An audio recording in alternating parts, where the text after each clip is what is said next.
So you know what's super interesting about the start of the ELBAPH arc? The destruction of the Bartow Club ship. Why is this interesting? Well, it's because of the nickname Robin gives Bartolomeo in the Dressrosa arc. She calls him Rooster. Now, this is because of his haircut. You know, it's another character that calls himself a rooster? Shiki. So that was a weird way to start things off, but I have to give a big shout out to Mr. Bushido for bringing this back up to my attention after the events of 1131. A shout out to KMDP because we talked about this some years ago. And a shout out to Zach, actually, my co host on the Roscoe podcast, because he alluded to this a little while ago, back, I believe, in chapter 1130. I don't think Loki is going to be the main antagonist of ELBAPH. I think that's going to be Shiki. So what has brought me around to this point, I've seen many people talk about this now, but what is super interesting is that at the end of chapter 1124, we see someone sitting on what looks to be a coastline, perhaps, as they say, "Come on then." They are wearing a rounded hat from the looks of it, and they are drinking out of a bottle, and it seems like they are wearing robes. Mind you, this person is in silhouette, so we can't make out much from here. However, judging by how this is just positioned, it reminds me a great deal of the person that we see in the cover story in chapter 631, whom too is sitting down. He has a big straw hat and he's being poured a drink by Crocus while Laboon watches. And the drink is coming out of a very similar bottle that the man seems to be holding in chapter 1124, presumably. So, with that being said, and comparing and contrasting the two, especially seeing as how they're both sitting down, which is also odd, it is believable to at least come to the conclusion too that this person might be Shiki, because people have pointed out over a number of years that the person that appears in the cover story of 631 is probably Shiki because they're wearing a striped robe or kimono of some sort, and Shiki is known for wearing a striped robe. Now, one might be questioning, why would Shiki be visiting Crocus at all? Well, if you don't know, Crocus was a former Roger pirate, even though he joined much later. So, Shiki, having a deep respect for Roger, like most of the old Rocks pirates do, most likely due to the events of God Valley, was probably just paying his respects to Roger through him by sitting down and having a drink with someone who sailed with the former Pirate King. And we all know, based on a variety of things over the years, that Shiki indeed is a canon character. But what starts to put this over the edge a bit for me are the various animals that we start to meet when ELBAPH kicks off. Because when we get into ELBAPH proper, or not even ELBAPH proper, but the fake toy country, right? In the fake toy country, we come across a guy, isn't given a name, but I bet he'll be given a name in some random video card drop in the future. But we find a guy riding a giant grasshopper like a bike. This is one of many references to Strong World, because in Strong World, there is a grasshopper bike possibly made by Frankie called the Bata GT 7000. And there is both concept art and it actually appears in the movie. Frankie, Robin, and Brooke ride on this grasshopper bike. So that's the first real hint that, yeah, ELBAPH very well could be a big old reference to Strong World. And then, following a few chapters later, in chapter 1131, we have a ton of animal references to Strong World. And I cover this in my video on chapter 1131. But there are some I did miss that apparently are in the chapter. So one of them, who is the snake that appears with the whole group of animals tending to Loki, is something called a Desoku, which is this big, weird looking snake that has a bunch of feet, almost like a centipede. Hey, that's on brand. But yeah, it has a bunch of feet like a centipede. But the reason why I didn't pick this up at first is because it's so out of screen and there's so little bit of it that I couldn't make out what it was. But yeah, most likely that's what that is, the Desoku. But another guy that we see is called the Scream Buffalo, and he only appears in Strong World concept art. So he's making his canon debut here as well. And he appears in the small panel with a wolf while Loki is yelling. So that's also pretty neat. With that being said, in One Piece, usually how things go is that if someone's portrayed as evil right off the bat, that means they're a good guy. But if someone's portrayed as good right off the bat, they're probably a bad guy. See the difference between, say, Frankie and Caesar Clown. Frankie is portrayed as an annoying delinquent, but he's actually a pretty good guy and was protecting Water 7 from pirates. However, Caesar Clown is seen as a benevolent benefactor. However, he is a sadistic scientist. With that being said, Loki most likely is a good guy, playing up the role to protect ELBAPH or to do something or other, which means everything that we've heard about him so far is most likely a lie. I don't think he killed his father, King Harold, and I think he was probably set up. Whom he was set up by most likely is Shiki. Shiki most likely gave him the fruit out of a promise of some sort, because in Loki being so young, only 63, he probably fell for a swindler like Shiki, and that resulted in him being framed. So Shiki most likely is in a very interesting power position right now in ELBAPH, and the people will simply turn a blind eye and let him do as he pleases. But thinking about it now, what has happened is probably a darker play on the relationship between Big Mom and Kaido, because as you know, Big Mom was the one who procured the fish model Azure Dragon for Kaido during the God Valley incident and made him into the person that he is today, technically.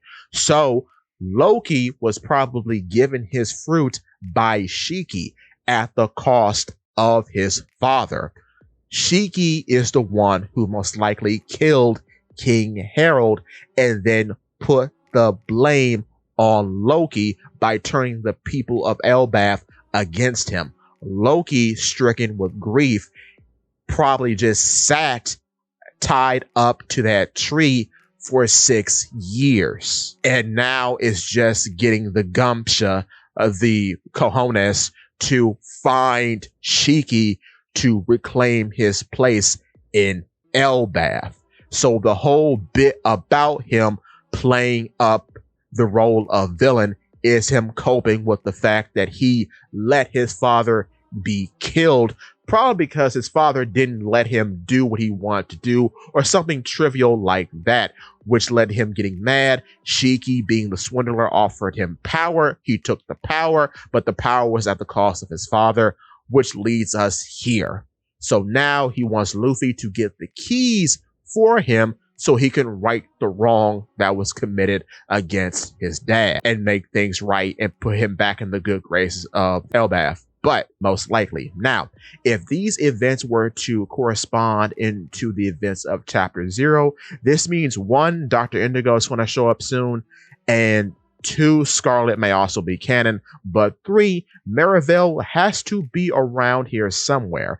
If Marivel isn't on ELBAPH, perhaps Marivel is just Shiki's personal ship. So instead of, say, it being a archipelago of floating islands like in the movie Strong World, perhaps his personal flying ship is just the whole actual island of Marivel. So Onigashima 2 in a way, I guess, which may or may not be a good thing. We'll have to wait and see. But continuing, with that being said, I think it's very likely that Shiki most likely wants to turn the entire warland of ELBAPH into his own personal battleship, most likely replicating the power of an ancient weapon. Seeing as how, due to the full shot that we give ELBAPH, it seems to already be decked out with cannons and whatnot, so it probably could easily be converted into a battleship. Or Shiki, reversely, could be using the Adam tree wood of the tree as a whole, stripping it down to turn it into an ancient weapon of some sort. While not being a Ragnarok event verbatim, it would be the destruction of giant culture if Shiki were to uproot the treasure tree Adam and turn it into his own personal ancient weapon or giant battleship, which I think is probably the most likely scenario for the destruction of ELBAPH if he is our main antagonist. So yeah, he's going to use the tree to his own devices in one way or another, either keeping it whole or stripping it the whole thing down and turning it into his own battleship. But to continue, now with that being said, the elephant in the room, or rather the pig, I guess, if you want to be mean about it, is Big Mom, Charlotte Linlin. Based on Gerd being here and based on Big Mom's intimate relationship with ELBAPH, she will most likely be the second antagonist in this narrative, making ELBAPH a Wano 2.0 situation, I think.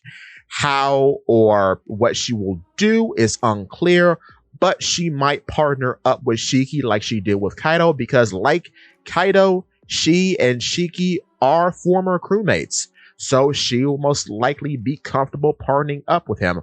Or it could turn into a big power play, because we don't really know the relationship between herself and Shiki. Perhaps she sees him as a bit of a nuisance, whereas Kaido was an impressionable young boy at the time, which does not sound good rolling off the tongue, but there it is. So she could be in a bit of a power play with Shiki for ELBAPH, seeing as how she wanted to marry Lola off to Loki. So with that being said, I think we're going to be in a dual antagonist situation, most likely with a power play between Shiki and Big Mom commencing, though it's going to be a bit more interesting this time because, unlike Shiki, presumably Big Mom is regarded as a villain in ELBAPH due to the events that she performed as a child and the events that followed. Even though Gerd is her former childhood friend, I don't think she will have an interesting foothold in this situation despite their relationship. Though what might end up transpiring is that Big Mom could be seen as the better option between the two, because Big Mom just wants to keep ELBAPH intact but wants their forces. However, Shiki wants to destroy ELBAPH essentially and turn it into a battleship, either how it is or strip it down and turn it into a big boat. As you may or may not know, Treasure Tree Atom wood is the best wood in the world and by far the toughest. So if you are looking at the Sunny and you see how durable and how good this Sunny is already, imagine if someone were to build a ship stripping down the entirety of a tree as big as the tree present on ELBAPH. Very interesting, but to continue. So with that being said, Shiki ultimately would be the antagonist here, and perhaps Luffy and Big Mom would have to team up to defeat Shiki, which would then put things in a very tight situation if they defeat Shiki and Big Mom is still around, because then they would have to deal with Big Mom. Now, this could go in one of two ways. One, it could go in a way in which Big Mom is now the main antagonist and they have to deal with her, or B, Big Mom in a weird turn of events becomes a actual good person and leaves ELBAPH alone, and she actually mends her relationship with ELBAPH and does not get anything of value out of the situation, but just decides to leave ELBAPH alone and return to her own country, which I think is the most likely outcome, because the funny thing about Big Mom in the narrative of Whole Cake Island, despite her being very antagonistic from that point forward. She's not really in the wrong a lot of the time. And though her ambitions are a bit outlandish, they aren't actually evil. Whereas Shiki, from how he's portrayed in the movie and a bit of how he's portrayed in the manga, including Chapter Zero, he's a bit of a schemer. He's a bit of a plotter. He has a 20-year plan. So, with that being said, it's more likely that Shiki is the antagonist that needs to be beaten as opposed to Big Mom. But with that being said, give me your thoughts and tell your friends about Polypede Wax It!